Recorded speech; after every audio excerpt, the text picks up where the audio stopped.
Afternoon from New York. We're coming on the air with breaking news, very sad news to tell the sports world. The LA Times is reporting that retired Los Angeles Lakers basketball star Kobe Bryant has been killed in a helicopter crash. It happened this morning. The chopper reportedly went down just before 10 a.m. local time, according to the fire department out there in Calabasas, Australia, California, where they're facing those massive fires, already among the worst in that country's history, with more than 12 million acres scorched. And officials are warning the next few days will be even spreading worse. rapidly in China, and U.S. officials are very worried that it could come here. China has more than 200 confirmed cases of coronavirus, it's called, which produces pneumonia. COVID-19 is beginning to disrupt lives around the world, well beyond the epicenter in China. From flight cancellations and travel restrictions to warnings of serious economic implications, millions of people are feeling the effects of what's become an international health crisis.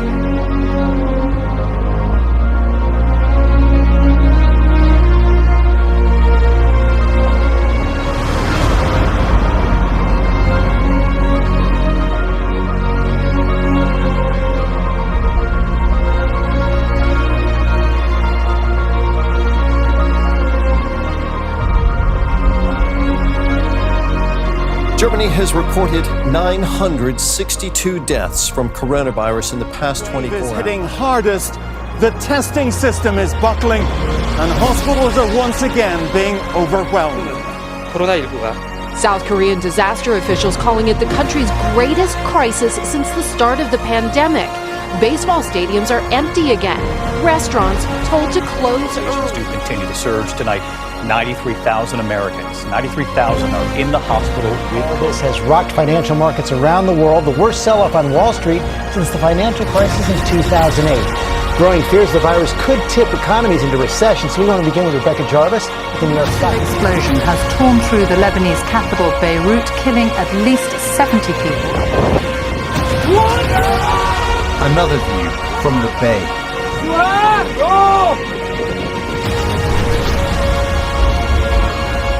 From the streets.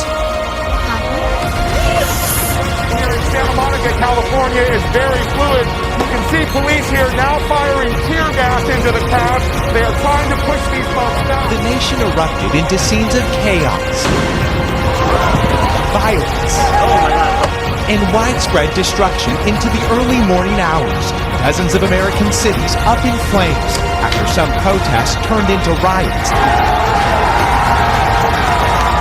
often followed by looting, as a nation simmering with unrest unraveled. Well, if you were thinking about playing some video games, yeah, it might be the thing to do. The World Health Organization is encouraging people now to play video games amid the coronavirus epidemic. Now, this is kind of a turnaround. Listen to this. The U.S. ambassador tweeting his support for the suggestion, asking people to help continue social distancing efforts by just picking up a game to help save lives. Save lives. That's right, Zach. Basically, the gaming industry has seen kind of this massive explosion in growth for 2020, and that's a result of the gaming industry just continuing to grow naturally as more people get into gaming. And now, he's the head of Xbox. Please welcome Phil Spencer.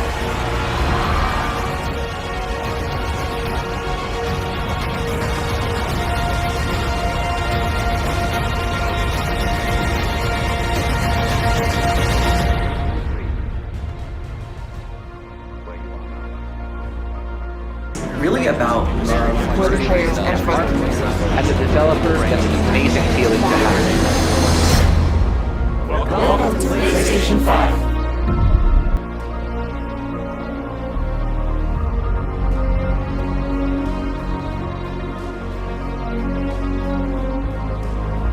It has the attention of millions around the world, and since the pandemic hit, we have seen it cross over into pro basketball and NASCAR. We are talking about the world of competitive, organized video gaming, or better known as esports. esports. To appeal to a whole new generation, they're giving video game players the chance to test their abilities and win big cash prizes. We paid a visit. Good morning, Amy. It's a clash of the titans, the makers of Fortnite, taking a swing at Apple, appearing to deliberately break Apple's top. Now confirmed by The Verge as well as Mixer themselves. They will be shutting down the platform entirely. I remember just... I first want to ask about this. How will these ZeniMax assets help you with this latest Xbox launch, your Game Pass momentum, and xCloud? Yeah, I mean, gamers love great games. You just mentioned